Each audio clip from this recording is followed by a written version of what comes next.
Now to new details about that deadly van attack in Toronto. This morning we're learning more about the suspect, including a cryptic Facebook message that was posted on his account right before the massacre. ABC's Tom Yamas is back from Toronto. And Tom, 10 people were killed, 14 injured, and most of the victims were women. Mike, you have one irritating voice. Though most of them were women, allegedly, they were all people. Anyway, with that, how is it going out there in this wonderful platform that's trying to stick it in our ass? Anyway, despite YouTube's fuckery, I am here with another video, and I realize the skit just played, and this is kind of an awkward transition, but I'm fucking around a little with new software, with new video making software, so it's going to take me a little while to get used to it and try to figure out how it works, so bear with me.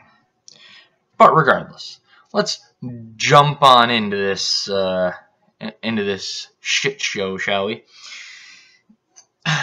After the initial word of the van attack reached my clandestine ears, there was a lot of speculation floating around as to who could have caused it. Some claimed ISIS, some going as far as to say there was an ISIS flag in the van, which, as far as I can tell, is not true.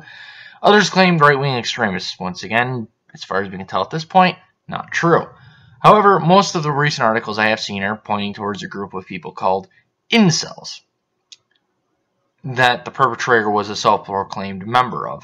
Now, if you're unaware what an incel is, much like myself when I first started this, it's more or less a contracted version of the term involuntary celibate.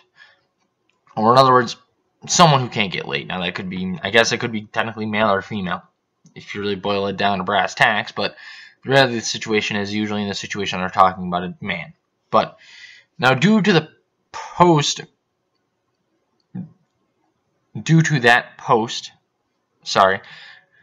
that is, many news outlets have jumped to calling attention to his Facebook post seen here. Now bear in mind he said Stacy's and Chad's as we delve into media coverage of this topic. A little snippet that needs to be held in the back of your head, because that term in itself is inclusive to both men and women. So it's not just women in this situation. It's referring to an issue with attractive women and what I perceive to be attractive men. So bear that in mind as we delve down this rabbit hole. Now, a section found in The Guardian under opinion, as you can see here, is clearly trying to make this a women's issue, much like they usually do. They find the lowest common denominator of the situation and try to exploit it to push a narrative, but that's nothing new. Which, I guess, don't get me wrong, the guy was definitely quite the cunt, and clearly had a dislike for particularly attractive women. Yes, I did dislike for attractive men, but I covered that already. Angry at women for getting laid, and angry at men for being more attractive than he is. Deep down, a truly narcissistic, self-centered scumfuck. Literally the lowest of the low. After all, he resorted to killing people to take out his aggressions over the simple fact that he couldn't bait a hooker in with a $100 bill sticking out of his zipper. But further down in that snip, you can read, or excuse me, in that article, you can see it reads, quote, "Men are afraid women will laugh at them. Women are afraid men will kill them." Now, given the context, not trying to be the UK court system here, we can assume she is referring to incels, which, despite the van attack, incels have only been the perpetrators of one other terror or mass murder incident, whichever you prefer, the one perpetrated by Elliot Rogers, where he killed 6 people before turning the gun on himself. However, going back to the whole quote, the fact of the matter is that most guys don't give a shit. In fact, usually we find it fantastic when women laugh at us, because we'd rather have them laugh at us than find us creepy. That's besides the point. Anyway, sorry. Excuse me, burped. So given that fact, it hardly justifies speaking in absolutes. Yes, he was an incel. Yes, he's a scumfuck. I'm not going to argue with you there. However, the way that you say it, you frame it as though women are fearful of men and men are just out there to kill women. Terrible way to structure your sentence. and I'd warn against using such terminology so fluently. After all, grammar does matter. It's what separates helping your Uncle Jack off a horse and helping your Uncle Jack off a horse. Given, though, the narrative is pushed more further down in the article, seen here. Given the victims, this seems hardly the time to give such power to a loosely collated group of men that are few in number and wherewithal in the grand scheme of things, and to which most average Joes don't even know exist. But surely this will continue to be the talking point in regards to this as time goes on. The fact of the matter is the whole incel thing going to be the next alt-right? Is every guy that has something negative to say about women going to be an incel? I'm just waiting for that to happen, because that's going to be quite entertaining. But regardless, unlike Alex's idol, Rogers didn't, or excuse me, goddamn.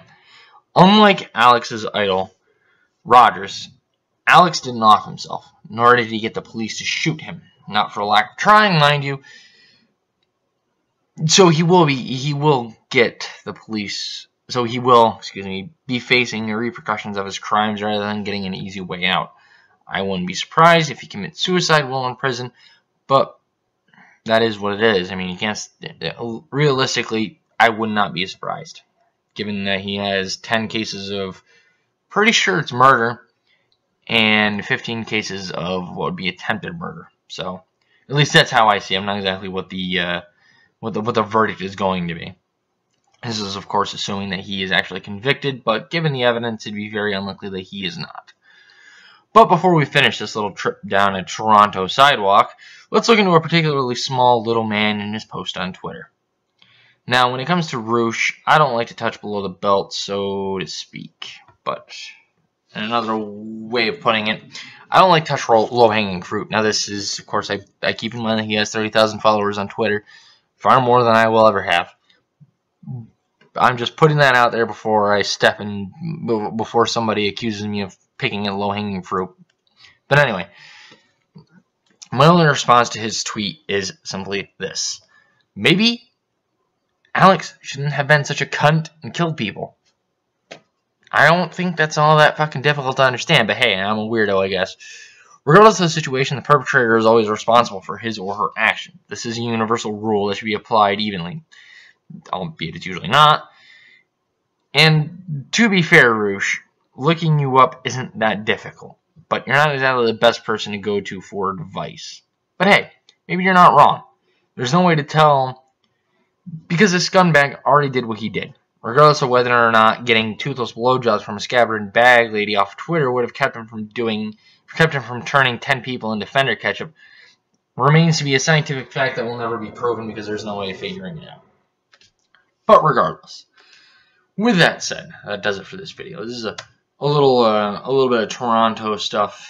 I do realize that I do have some other information regarding Sweden, and Germany, as well as far as violence goes, an increase in violence in regards to my other video that I did on Europe. Those are still in the works and will be out in an undisclosed time. However, I do have an off-the-cuff coming, maybe this weekend, in regards to not only Count Dankula, but some other stupid shit in local news.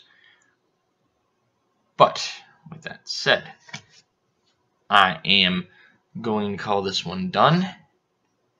And have a wonderful morning, afternoon, evening, and or night, you glorious cunts.